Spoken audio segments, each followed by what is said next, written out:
বাঁধাকপি রান্না তো সবাই অনেক রকমভাবেই করে খেয়েছেন, কিন্তু আমি আজকে যেইভাবে বাঁধাকপি রান্না করে দেখাবো সেইভাবে একবার করে দেখুন, সবাই কিন্তু খেয়ে অবাক হয়ে যাবে। তো তেমন কিছু না, সবার আগে একটা মশলা তৈরি করে নেব। যার কারণে সর্বপ্রথম আমি এখানে নিয়ে নিয়েছি পোস্তদানা, কয়েকটা কাজু বাদাম, আর নিয়ে নিয়েছি আদা রসুন, কুচিয়ে রাখা পেঁয়াজ, আর নিয়ে নিয়েছি চারমগজ। সবগুলিকে একটা মিহি পেস্ট বানিয়ে নেব মিক্সির জারে দিয়ে।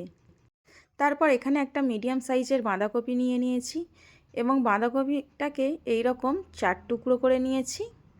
বাঁধাকপিকে কিন্তু খুব বেশি ছোট টুকরো করে কাটা যাবে না, বেশি বড় হলে তোমরা ওই বাঁধাকপিটাকে 8 টুকরো করে নিতে পারো। তো আমার এখানে খুব বেশি বড় ছিল না, মিডিয়াম সাইজ ছিল, তাই আমি 4 টুকরো করে নিয়েছি। আর দেখো, তারপর এইভাবে বাঁধাকপিগুলোকে সুতো দিয়ে বেঁধে নিতে হবে, না হলে রান্নার সময় আবার বাঁধাকপির পাপড়িগুলো খুলে যেতে পারে। তো প্রত্যেকটা আমি এইভাবে সুতো দিয়ে বেঁধে নেব একদম টাইট করে। তো দেখুন, সবগুলো আমি সেম প্রসেসে বেঁধে নিয়েছি। তারপর আমি একটা পাত্রে বেশি করে পানি দিয়ে দিয়েছি এবং তার মধ্যে দিয়ে দিয়েছি পরিমাণ মতো হলুদের গুঁড়ি, আর দিয়ে দিয়েছি স্বাদ মতো লবণ। তারপর পানিটাকে আমি একটু ফুটতে দিয়ে দেব। পানিটা কিন্তু হালকা গরম হয়ে গেছে, এই পর্যায়ে আমি বাঁধাকপিগুলো দিয়ে দেব। তো একে একে সবগুলি বাঁধাকপি আমি দিয়ে দিচ্ছি। আর পানিটা কিন্তু খুব কম দিলে হবে না, কারণ এমনই দিতে হবে যাতে করে ঠিক যেমন আমি দিয়েছি দেখুন বাঁধাকপিগুলো ডুবে আছে। তো এইভাবে আমি প্রায় 5 থেকে 7 মিনিট মতো ঢাকা দিয়ে বাঁধাকপিগুলোকে ফুটিয়ে নিয়েছি, বা বলতে পারো হালকা সিদ্ধও করে নিয়েছি।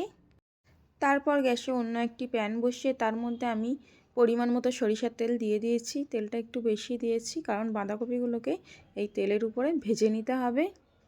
আর হ্যাঁ, বাঁধাকপিগুলোকে কিন্তু আমি ওই ফুটন্ত পানি থেকে তুলে বেশ খানিকটা সময় ধরে অন্য একটা পাত্রে পানি ঝরাতে রেখে দিয়েছিলাম, না হলে আবার যদি এই বাঁধাকপির পাপড়ির মধ্যে খুব বেশি পানি থাকে সেই ক্ষেত্রে ভাজতে গেলে কিন্তু ছিটকে আসতে পারে।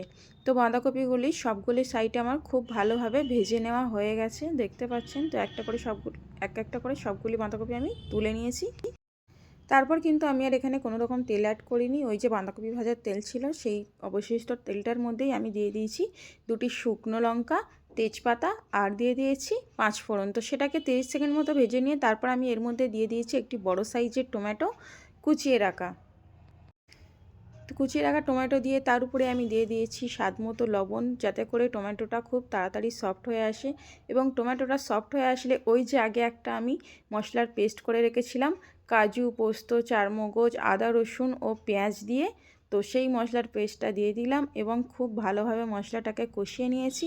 তারপর গ্যাসের ফ্লেমটা আস্তে দিয়ে এর মধ্যে আমি অ্যাড করে দিয়েছি ধনে গুঁড়ো 1 চা চামচ পরিমাণ, লাল লঙ্কার গুঁড়ো 1/2 চা চামচ পরিমাণ, হলুদের গুঁড়ো।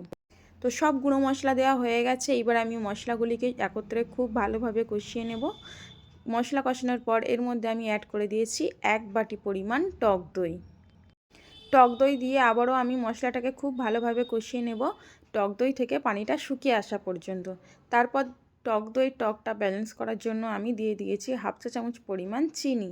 তো চিনি দিয়ে আবারও খুব ভালোভাবে কষিয়ে নিয়েছি এবং মশলা থেকে তেল ছেড়ে দিয়েছে। তারপর আমি মিক্সির জারটা ধুয়ে এর মধ্যে সামান্য পরিমাণে পানি অ্যাড করে দিয়েছি, মানে যতটুকু পানি আমার দরকার ততটুকু পানি আমি অ্যাড করে দিয়েছি। তারপর এর মধ্যে অ্যাড করে দিচ্ছি ভেজে রাখা আগে থেকে বাঁধাকপিগুলো অ্যাড করে দিয়েছি। এবার আমি ঢাকা দিয়ে রান্না করে নেব প্রায় 10 মিনিট মতো মিডিয়াম ফ্লেমে, যাতে করে বাঁধাকপির মধ্যে মশলাগুলো খুব ভালোভাবে ঢুকে যায়।